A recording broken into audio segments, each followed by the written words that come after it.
Good evening, ladies and gentlemen. Tonight I wish to tell you a tale, a cautionary tale. It's a tale that tells you to be careful what you wish for your wishes may come true. Many, many years ago, in the south central of France, a cave was discovered. A cave of great cultural significance for all of us. Within this cave, on the walls, were paintings from our ancestors that showed the human being as a hunter-gatherer. It showed him hunting animals. It showed the life that they had. It was hugely significant then, hugely significant now. But there was something else in that cave. Something buried deep, deep in the bowels of that cave. And what they found, when they discovered it, was a huge block of ice. And within that block of ice was a young lady, frozen forever in time. Now the people who discovered this block of ice thought, this is a wonder. We must show this to the world. So they excavated the ice. They took it to Paris. And they exhibited it in a carnival sideshow on the outskirts of Paris. And the great and good of Parisian society came, and they stared and they looked and they pointed and they watched. And some dismissed it as a hoax, a fake, a conjurer's apparition, a mannequin, a painted mannequin. Others came and looked and were absolutely amazed, stunned by what they saw.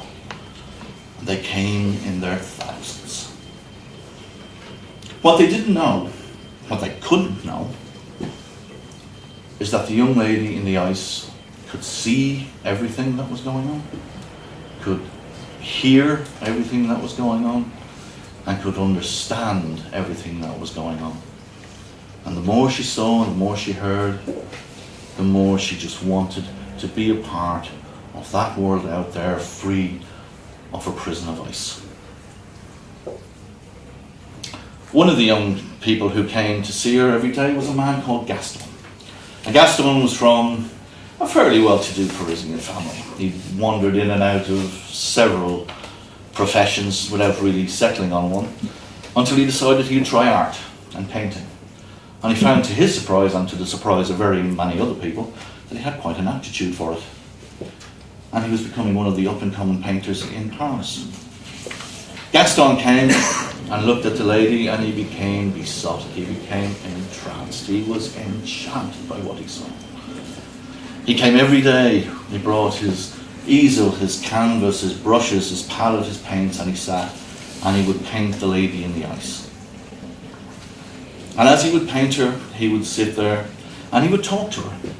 And he would tell her of his day. He would tell her of the people he knew and the places he went, of the places he ate, of the shows he saw, the operas, of the ballets. He told her of the Moulin Rouge and its daring new dance of the can-can. He sat every day and talked to the lady in the ice.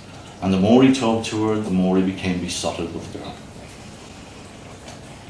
The lady in the ice saw Gaston come every day. Saw him sit, saw him paint, listened to what he had to say. And the more she listened, the more she became enamoured of the young man who came and talked to her every day. And the warmth of their feelings sparked a magic, and the ice began to melt. And over a short period of time, the ice disappeared and the lady was free. Well, these two young people were overjoyed. They were able to meet, they were able to see each other. Gaston took her everywhere. He took her out into Paris society, out into the best restaurants, showed her all the sights of Paris, Notre Dame, the Tuileries Gardens. Wherever she wanted to go, he took her. He introduced her to polite society. He introduced her to the opera. He introduced her to the ballet. He introduced her to the can-can and the Moulin Rouge too. They went everywhere together. They were the cream, the toast of Parisian society. And the longer that they spent with each other, the deeper and deeper their feelings became. And one evening, quiet evening, as the sun was setting, they were wandering down the banks of the Seine. The music was drifting in from the cafes on the sidewalks. The sun was sparkling like diamonds off the river. And Gaston took the young lady in his arms, held her, and for the first time, he kissed her.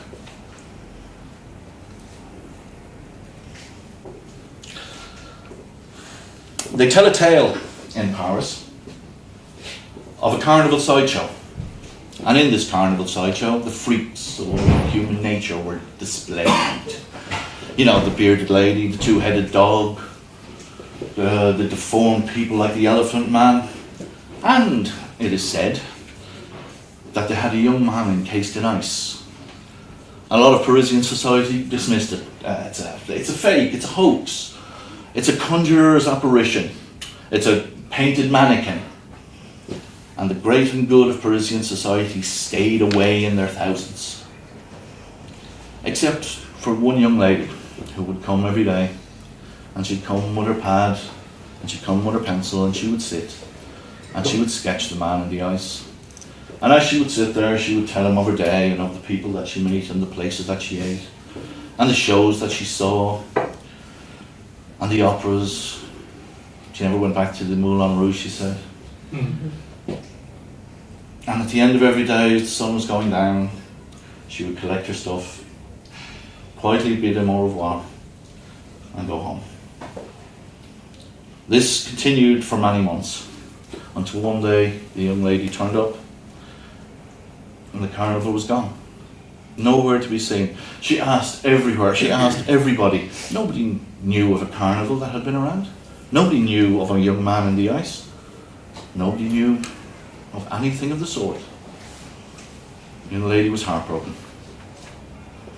She went and she sat in front of where the young man in the ice had been, and she quietly wept to herself. And she got up, quietly turned around, and headed back out into the city, into the life that she had so desperately wanted to be a part of.